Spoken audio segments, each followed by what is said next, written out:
हुआ सही हो गई। हाँ जबरदस्त हो गई।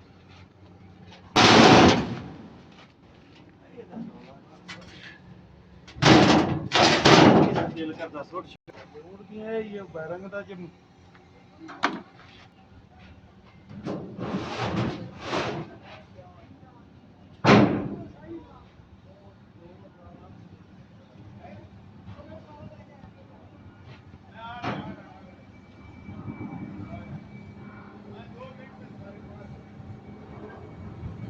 मैं बड़े किराए पे नंबर क्यों नहीं आया तेरे को नंबर मैं मार मतलब बड़े काम किराए पे चलो ये बस ये हफ्ते दिया जरा 10 घंटे